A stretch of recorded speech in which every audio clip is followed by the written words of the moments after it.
Hello Ji and welcome to my YouTube channel. My name is Amit Upadhyay and I'm 46 years old. 23 years working in corporates, finally I have achieved my financial independence with 9-figure investment corpus. अब मैं उस 9 to 6 job के बाहर अपने लिए passion ढूंढने की कोशिश कर रहा हूँ। ये फिनेंशियल इंडिपेंडेंस की जर्नी काफ़ी इंटरेस्टिंग रही है और इसमें काफ़ी लर्निंग्स हैं। हो सकता है इसमें से कुछ लर्निंग आपके लिए भी काफ़ी यूज़फुल हो सके। इस स्पेसिफिक वीडियो में मैं उन 6 मिस्टेक्स के बारे में बात करना चाहूँगा जिनको अवॉइड करना मेरी फिनेंशियल इंडिपेंडेंस जर्नी का एक बहुत ही इम्पॉर्टेंट हिस्सा रहा है। हमें अक्सर ये सिखाया जाता है कि गलतियाँ हमें बहुत कुछ सिखाती हैं और गलतियाँ करने से हमें डरना नहीं चाहिए। ये बात फिनेंशियल इन्वेस्टमेंट्स के लिए भी लागू होती है, लेकिन सिर्फ एक फ़र्क ये है कि फिनेंशियल इन्वेस्टमेंट्स के केस में की हुई गलतियाँ काफ़ी मुश्किल होती हैं फिक्स करने में। जनरली फिनेंशियल मिस्टेक्स में हम पैसा ही नहीं खोते बल्कि एक काफ़ी सारा टाइम भी चला जाता है और ये टाइम वापस रिकवर करना काफ़ी मुश्किल है और इवेंचुअली इस पूरे प्रोसेस के अंदर अपनी फिनेंशियल इंडिपेंडेंस की जर्नी को हम डिले कर देते हैं। सो इसलिए फिनेंशियल इन्वेस्टमेंट के केस में जितना कम गलतियाँ करें वो हमारी फिनेंशियल ग्रोथ के लिए बहुत ही अच्छा है। Mistake number 1, saving whatever is left over. Most of the लोग जब अपनी सेविंग का फॉर्मूला बनाते हैं तो सेविंग का फॉर्मूला होता है income minus expenses is equal to saving. जो बचा है वो हम सेव कर लेंगे। कोई बहुत फिक्स्ड सेविंग स्ट्रैटेजी होती नहीं है। बट इस फॉर्मूले का एक बहुत बड़ा प्रॉब्लम ये है कि हम अपने एक्सपेंसेस को कभी भी प्रिडिक्ट नहीं कर सकते। मोस्टली हम अपने एक्सपेंसेस को अंडर एस्टिमेट करते हैं। सो इसलिए हमने जो भी सेविंग फिगर अपने दिमाग में रखा होता है कि हम 30,000 रुपीज़ या 40,000 रुपीज़ 50,000 रुपीज़ वॉटेवर हम अपने महीने के एंड में सेव करेंगे, eventually because of some unexpected expenses वो कभी भी वो अचीव नहीं हो पाता। इस फॉर्मूला से सेविंग करने में एक और बहुत बड़ी प्रॉब्लम आती है विच इज़ लाइफस्टाइल क्रीप। ये काफ़ी नॉर्मल चीज़ है बट स्टिल ये हमारी सेविंग को काफ़ी हद तक इम्पैक्ट कर सकती है। हम जैसे जैसे अपनी इनकम इंक्रीज़ करते जाते हैं हम अपनी लाइफस्टाइल को भी अपग्रेड करना चाहते हैं। हम जिस ब्रांड के कपड़े अभी तक पहनते थे हम चाहते हैं कि हम उससे बेहतर ब्रांड पहने। ट्रैवल करते समय जिस कैटेगरी ऑफ रूम या जिस तरीके के होटल्स के अंदर हम रुकना चाहते थे या रुकते थे अभी तक, अब हम उनसे बेहतर होटल के अंदर रुकना चाहते हैं। बट इसमें एक सबसे बड़ी प्रॉब्लम ये है कि हमारे लिए ये ध्यान रख पाना कि क्या हमारी लाइफस्टाइल क्रीप या जो हम एक्सपेंसेस बढ़ा रहे हैं ये हमारी इनकम के प्रोपोर्शनेट है, ऐसा हो नहीं पाता। सो इवेंचुअली कई बार यही होता है कि हम अपनी जो सेविंग्स हैं वो काफ़ी हद तक स्टैग्नेंट रह जाती हैं इवन इफ हमारी इनकम इंक्रीज़ हो रही होती है। ये पर्टिकुलर प्रॉब्लम मैं अपने फिनेंशियल जर्नी के बहुत ही अर्ली पार्ट्स में समझ गया था। ऐसा नहीं है कि मैंने गलती नहीं की, शुरू में थोड़ी गलतियाँ हुई बट काफ़ी जल्दी समझ गया। इसलिए मैंने इमीडिएटली अपना फार्मूला चेंज कर दिया।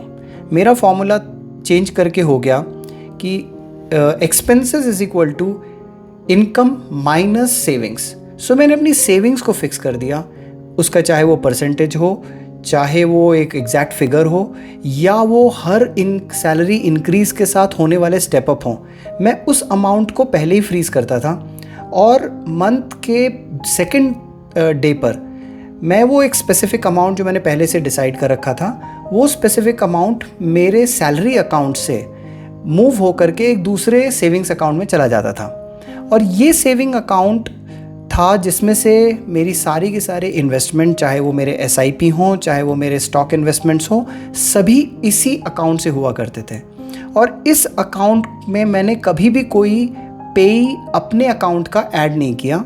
इसका मतलब ये पैसा इस अकाउंट के अंदर वन वे ही जाता था और उस अकाउंट से बाहर निकलने का रास्ता सिर्फ और सिर्फ एक था, वो है इन्वेस्टमेंट। इस तरह से मैं अपने इन्वेस्टमेंट को एक प्रिडिक्टेबल फैशन में ईयर ओवर ईयर मैनेज कर पाया। Mistake number 2, considering property as a growth investment option. India में क्लासिकल विजडम हमेशा ये कहती है कि प्रॉपर्टी इन्वेस्टमेंट कभी गलत नहीं हो सकता।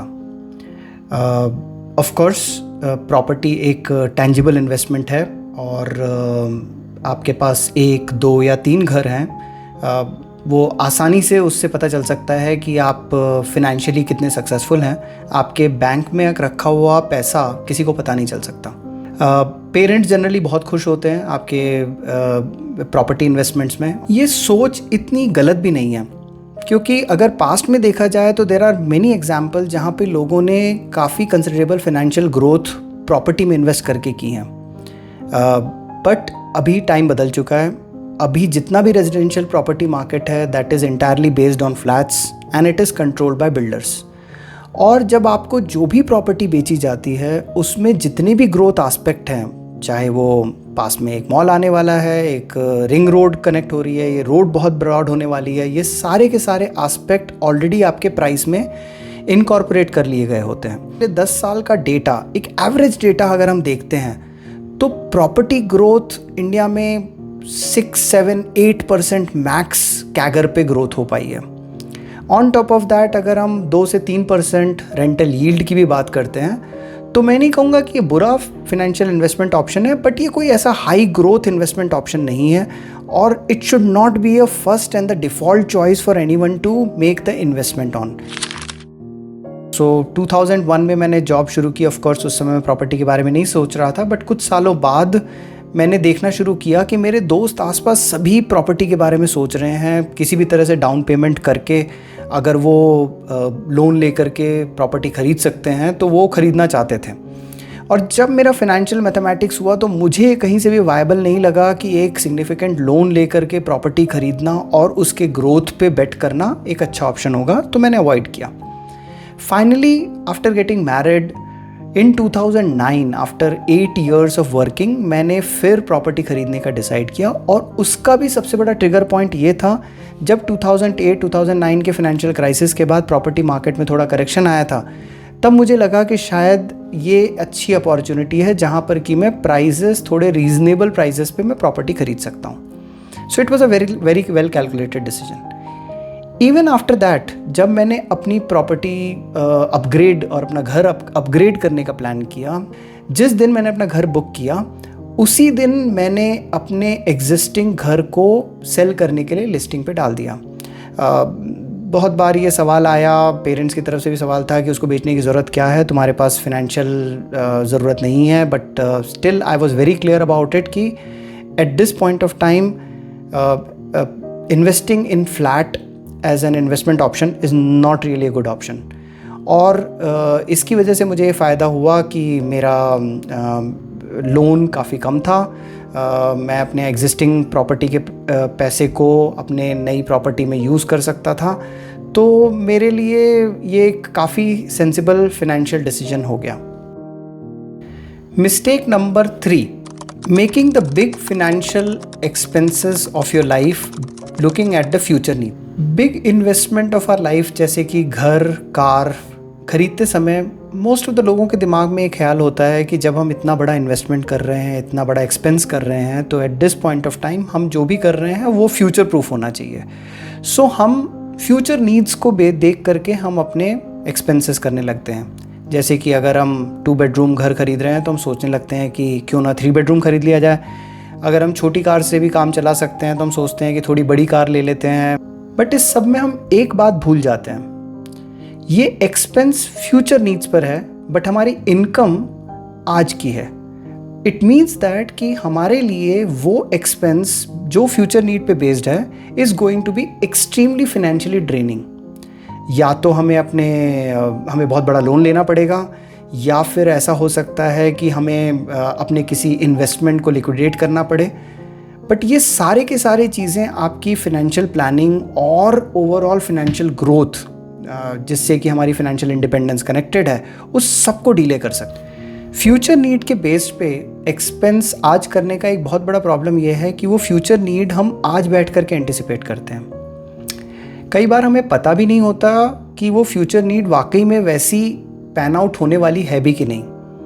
आपने 3 bedroom घर खरीदा उस फ्यूचर नीड के बेस पे, और इस बीच में आपने जॉब चेंज की वजह से या किसी भी अलग रीज़न की वजह से आपने सिटी ही बदल दी। इवेंचुअली आपका ये पूरा का पूरा डिसीजन ख़राब हो गया। So that is the reason this particular kind of a mistake should always be avoided. मैंने ये मिस्टेक बहुत ही केयरफुली अवॉइड की। मैं हमेशा मेरी जो ज़रूरत होती थी उस समय उतनी ही ज़रूरत के हिसाब से एक्सपेंसेस करता था। जैसे घर के केस में भी, जब मैं 2 बेडरूम घर खरीद रहा था उस समय because of market correction and all that, जैसा हमने बताया भी, मेरे पास पॉसिबिलिटी थी कि मैं 3 बेडरूम घर भी खरीद सकता था। बट मेरे दिमाग में बहुत क्लियर था कि आज और अगले 5 साल तक मुझे उस बड़े घर की ज़रूरत नहीं है, तो मैं उसमें इन्वेस्ट नहीं करना चाहता हूँ। माइट एज़ वेल मैं वो जो पैसा, सरप्लस पैसा मेरे पास जो बचता है, उसको मैं किसी बेहतर हाई ग्रोथ इन्वेस्टमेंट ऑप्शन के अंदर अप्लाई करूँगा। जब आफ्टर फ्यू इयर्स जब मुझे घर अपग्रेड करने का टाइम आया 6 साल बाद, मेरे लिए एक बहुत पॉजिटिव डेवलपमेंट था, क्योंकि एक, मेरी वो नीड मुझे बहुत क्लियरली पता थी। दूसरा, मेरे पास अपने पिछले वाले घर को सेल करके एक काफ़ी सिग्निफिकेंट इन्वेस्टमेंट कॉर्पस आ चुका था, तो मैं ज़्यादा कॉन्फिडेंट था किस तरीके का घर मैं ख़रीद सकता हूँ और मेरे एक्सपेंसेस कैसे होंगे। और तीसरा सबसे इम्पॉर्टेंट चीज़ है कि मेरे फिनेंसेस पे और मेरी इन्वेस्टमेंट स्ट्रैटेजी पे कोई इम्पैक्ट नहीं आया, इवन इफ़ मैं एक बड़ा घर खरीद रहा था। Mistake number 4, not building your own financial knowledge. Financial topic को लेकर के एक बहुत ही इंटरेस्टिंग फिनोमेना है कि हम दूसरों के साथ इन्फॉर्मेशन तो बहुत ज़्यादा शेयर नहीं करना चाहते, बट समहाउ फिर भी हम इनडायरेक्टली एक सोशल वैलिडेशन ढूंढते हैं, जानने की कोशिश करते हैं कि हमारा फ्रेंड कहाँ इन्वेस्ट कर रहा है, what is the right kind of investment strategies. हम किसी एक फिनेंस इन्फ्लुएंसर को फॉलो करते हैं और उसकी जितनी भी एडवाइसेस होती हैं वो हम पूरी तरह से अडॉप्ट करने की कोशिश करते हैं, या हम किसी फिनेंशियल एडवाइज़र के पास जाते हैं, अपनी टैक्स प्लानिंग के पास एक सीए के पास जाते हैं, बट हम खुद अपनी तरफ से कितना एफर्ट डाल रहे हैं इस नॉलेज को इम्प्रूव करने की, ये एक थोड़ा सा क्वेश्चनेबल एलिमेंट होता है।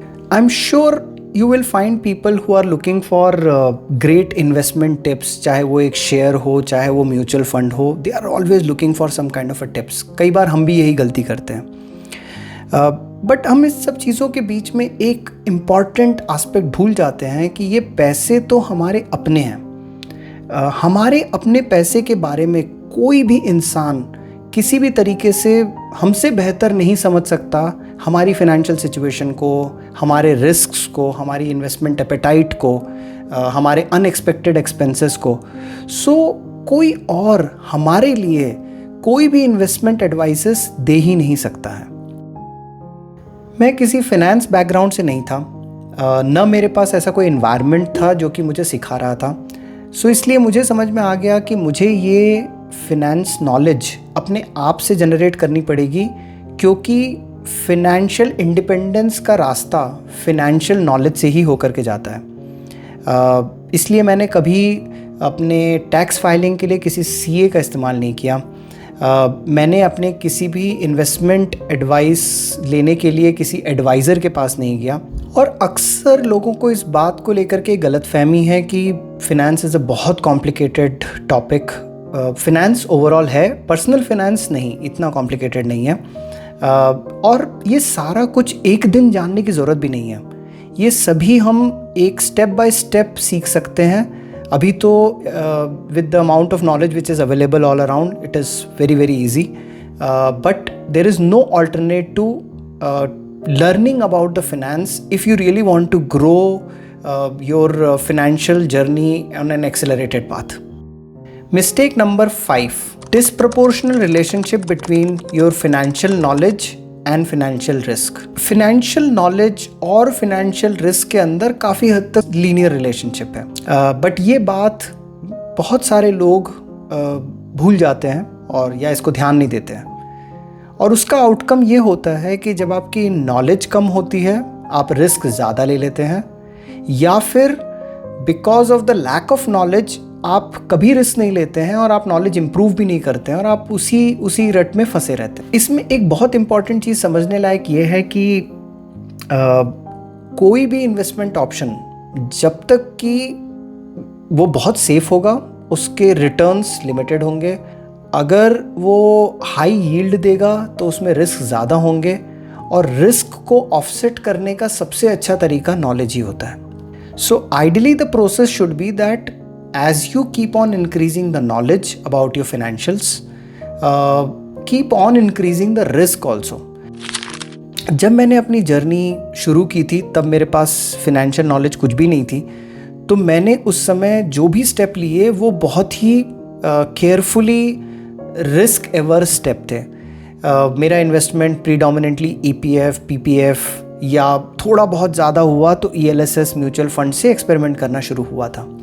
मैंने अपनी नॉलेज बढ़ाना शुरू किया और जैसे जैसे नॉलेज बढ़नी शुरू हुई मुझे रियलाइज़ हुआ कि मेरे पास बेहतर इन्वेस्टमेंट ऑप्शंस हो सकते हैं। मेरा पहला स्टेप था रिस्क का, लार्ज कैप म्यूचुअल फंड्स। फिर उसके बाद जब नॉलेज और बढ़नी शुरू हुई तो फिर मैंने मिड कैप म्यूचुअल फंड्स, फिर स्मॉल कैप म्यूचुअल फंड्स भी लेना शुरू किया।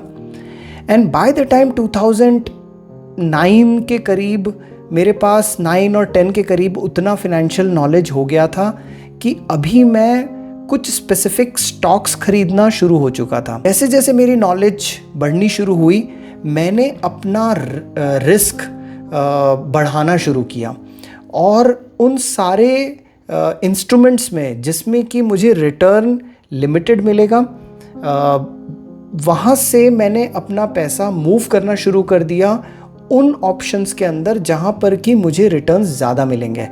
बट ये सारे के सारे चीज़ें काफ़ी हद तक प्रोपोर्शनल थी मेरी नॉलेज के साथ। जैसे जैसे टाइम बीतता जा रहा था मेरी नॉलेज बढ़ती जा रही थी, मेरी रिस्क एपेटाइट भी बढ़ती जा रही थी, बट एक और इंटरेस्टिंग चीज़ हो रही थी, वो थी मेरी इनकम भी बढ़ रही थी। सो उस एडिशनल इनकम के साथ अगर मैं बेहतर नॉलेज के साथ high risk but high reward methods के अंदर अगर मैं पैसे लगाता था तो मेरे लिए फिनेंशियल ग्रोथ काफ़ी एक्सेलरेटेड फॉर्म में होती थी। Last and most important mistake, taking financial decisions based on emotions. Money invokes some extreme emotions in humans. जब हम बहुत खुश होते हैं तब हम बोलते हैं कि पैसा तो हाथ का मैल है, क्या फ़र्क पड़ता है, दोबारा कमा लेंगे। या फिर जब हमें अपने किसी शौक़ पे पैसा खर्च करना होता है तो हम बोलते हैं कि पैसा कमा किस लिए रहे हैं जब अगर अपने शौक़ ही पूरे ना कर पाए। वहीं एट द सेम टाइम थोड़ी सी मार्केट सेंटिमेंट सिचुएशन ख़राब होने लग जाती है तो हमारा attitude towards money suddenly changes. एक पैसे को लेकर के एक डर क्रिएट हो जाता है, सारी एसआईपी बंद हो जाती हैं, इवन बहुत सारे लोग तो अपने फंड्स को भी लिक्विडेट कर देते हैं, इन्वेस्टमेंट्स को लिक्विडेट कर देते हैं। मुझे ये बात समझ में आ गई थी कि जितनी जल्दी मैं अपने इस पैसे से और इमोशन को डिसोसिएट कर लूँगा उतना मेरे लिए फिनेंशियल डिसीजंस लेना आसान हो जाएगा। उसका सबसे बड़ा टेस्ट एंड रिवॉर्ड आया during the time of Covid. ये वो टाइम था जहाँ पर कि फियर अपने पीक पर था। मेरा पोर्टफोलियो गिर करके हाफ से भी कम हो गया था। एक तरीके का ग्लूम एंड डूम छाया हुआ था और मेरे भी दिमाग में ये सवाल खड़े होने लग गए थे कि क्या मैं सही कर रहा हूँ।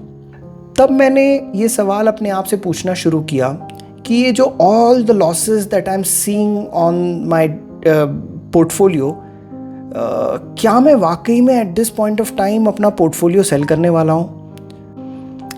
मेरे दिमाग में ये भी सवाल आया कि क्या वाकई में ये दुनिया अंत आ जाने वाली है, और अगर वाकई में आ जाने वाली है तो मेरे पैसे कितने भी रहते हैं it does not make any difference. जब ये सारे सवालों के साथ मैंने इमोशंस को, इस फियर को अपने फिनेंशियल डिसीजन से डिसोसिएट किया, then I started looking at as a great investment opportunity. उस समय मुझे समझ में आया कि this is once in a life time kind of an opportunity, and even if at one side of the things मेरा portfolio लगातार गिरता जा रहा था, उस समय मैं अपने लाइफ का लार्जेस्ट इन्वेस्टमेंट कर रहा था। So between March 2020 and April 2020, I invested the largest portion of my life. मुझे ये पता था कि when world comes back to normal, this is going to give me the largest reward of my life. And that eventually happened that way. मुझे वो reward मिला और इस पूरे रिवॉर्ड ने मेरी फिनेंशियल इंडिपेंडेंस की जर्नी को ऑलमोस्ट 3 से 4 साल एक्सेलरेट कर दिया. So eventually this practice of dissociating emotion with the money is something which gave me a reward at one point of time, but it needed practice for a very long time to remain dissociated like that. I hope आपको ये video useful लगा होगा और इस learning के साथ आप अपनी फाइनेंशियल इंडिपेंडेंस की जर्नी को एक्सेलरेट कर सकते हैं. मैं इस चैनल पर अपनी फाइनेंशियल इंडिपेंडेंस जर्नी को डॉक्यूमेंट करूँगा और अपनी लर्निंग्स को टाइम टू टाइम शेयर करता रहूँगा. अगर आपको लगता है कि ये लर्निंग्स आपके लिए भी यूज़फुल हैं तो please subscribe to my channel and please like this video as it will surely encourage me. Thank you so much and see you in the next video.